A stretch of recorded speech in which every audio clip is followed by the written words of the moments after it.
I'm curious because there's a lot of intricacies in your specific industry that I think a lot of people do not know. So, do athletes approach you with a pitch, or do you randomly find an archive article, start digging, looking up someone's story, go to them for the pitch, and then develop your documentary? It's a combination of both. Some athletes have come to us, or talent, and sometimes we seek them. We kind of see what inspires us, and we go there. And what's happening now, and I can explain on a business front, a lot of athletes are really coming to us up in Canada and celebrities for biodocs and stuff because everybody wants to do, and we do it too. Like if you have a story, you're like, oh, this is awesome. You go to Netflix and Amazon first, right? You're like, and great. If they're like, this absolutely hits all the things we're trying to hit, this is perfect. We're in, and they give you the seven-figure deal. Perfect. You go into productions, all gravy. But they only pick, I don't know the exact number, but say Netflix only commissions 12 a year and Amazon only does six. Well, that's only 18 projects. So all these other ones kind of fall on the wayside. And there's a lot of great athletes or talent that I love their story and I know there would be an audience for it. But some of the big streamers and distributors, they'll say that's too niche, not big enough for us, too niche, not big enough, not a big enough following, don't know that athlete well, or they're younger buyers now that may not know, I'm doing this with Roy Jones right now, right? Who's my favorite boxer of all time. And, an American team's like, man, we can't get it financed in the States. These young people don't know who Roy Jones is. And I'm like, I think that's That's crazy, but insane. I know, but it's like he's a 90s guy, right? And it's not all of it's online and his social media following isn't outrageously big. And those are the things they look at. So then a lot of times they're like, well, how can we get this financed? And then they bring it to Canada. I'm like, oh, well, I can get a broadcast license. And then we tack on there. We can get provincial tax credits, federal tax credits, sometimes granting money, and we can get a healthy budget of 700 to a million. And all we've had to pre-sell is Canada. Then, from there we go internationally and sell it afterwards. But we've mitigated, sometimes 100% of the budget out of Canada, or at least 70 to 80%. So then we have a healthy budget to give the athlete a bit of money and to pay the team and to make a living and to go really tell the story cinematically. And recently, with just so many people getting into sports, and like I said, you're pitching against like Tom Brady's company, Religion of Sports. You got Box to Buy. You got these giant, like they're going for the biggest ones out there that you just can't say no to. And then everybody that falls underneath that, that's kind of where they're all fortunately kind of coming to us. So we're getting a lot that come to us, and then we seek out some as well. See, I think this is a big problem, something that you touched on, which is companies saying no because they think it's too niche. I think that is insane. Some of the best stories that have been done through documentaries have been so niche that it needs to be told because it will have such an impact. You mentioned social media numbers. I think that is blasphemous. I don't think, like the music industry and your industry, that people should be getting a deal or not getting a deal because they have a certain amount of followers on Instagram. I just don't buy it. So, are you do you value the quote unquote niche? I'm putting it in air quotes as well. The sort of niche approach that you guys have. I think it's silly too. And to get evaluated on social media numbers and stuff, it is silly, but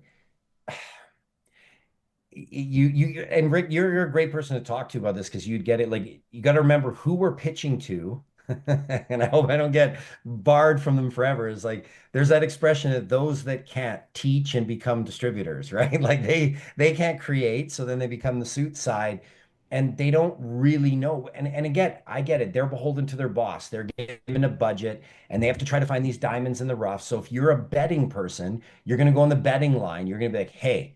This story came in. They have 20 million social media followers. It's a timely thing. I did Google searches. It's very popular.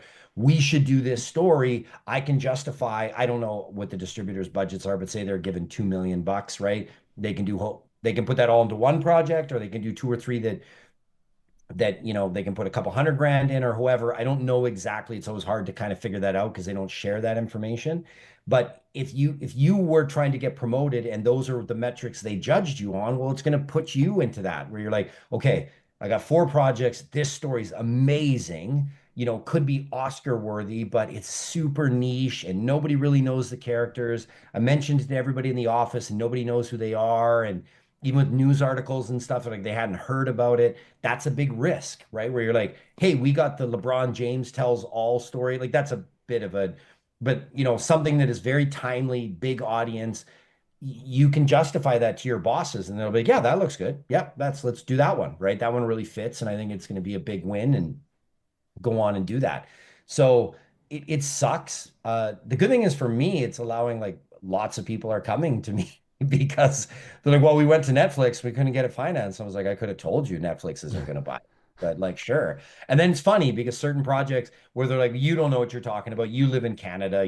We're in the States. We know what we're doing. I'm like, okay. And then sure enough, a year later, they're like, hey, any chance you could finance? I was like, dude, I could have saved you all that, right? Like I know I'm in these meetings too. Whether I live in Canada doesn't mean anything. I've had things on Netflix. I've released with Universal Pictures, meeting with Lionsgate today.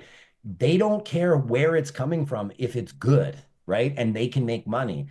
So something I think all creators, not all, but the ones that are coming up and are really, they're always, and I did this early on in my career, you're always like, I have the best story ever. It's so amazing. This is why you got to do it. Instead of when I come in there now, I ask questions for the first 10 minutes. I'm like, what's working for you? How's your business models working? How's it going with all the streamers? So I can really understand what their buying motives and business objectives are, right? And then I can hone my pitch into that.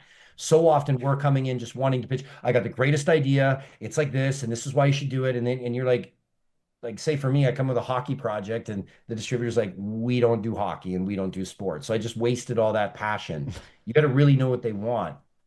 But it is, but I think like anything, it goes in ebbs and flows. So right now that's where it is, and you're starting to see like the peak of just all access, hmm full rights and everything. And like you said, a lot of people are like, man, I watched that thing and it was so boring, just surface. Like, so what? They're in the locker room. So what they do this? Like, who cares? Like, they're just like recapping the games, but following in the room. I can just watch the recap on a million different platforms. That's not what I want.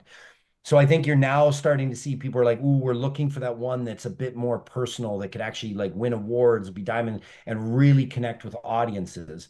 We actually had a great guy today talk about like what Netflix really values is they really want that kind of story. Now they're almost going to where they want some niche. They want something that would bring in new subscribers or new viewers to watch, right? Where like maybe they're not on Netflix much. Maybe they just Netflix is always the pinnacle because they're the number one, but say they only watch 4 hours a month of content on Netflix, but you bring in a series or a show and that gets them to all of a sudden double their amount. That to them is really they're like, that's what we're looking for because the person was barely watching, he might unsubscribe, right, to it. But if you bring something in that's got now is doubled his viewing hours, then they're like, oh, we want that because we think that's going to make sure that he doesn't cut us, right? Doesn't unsubscribe from the network or from the streamer. So it is a fine line. It sucks that people are getting judged on this, but it is kind of how it's the metrics they're looking for. So you got to understand how to make it, you know,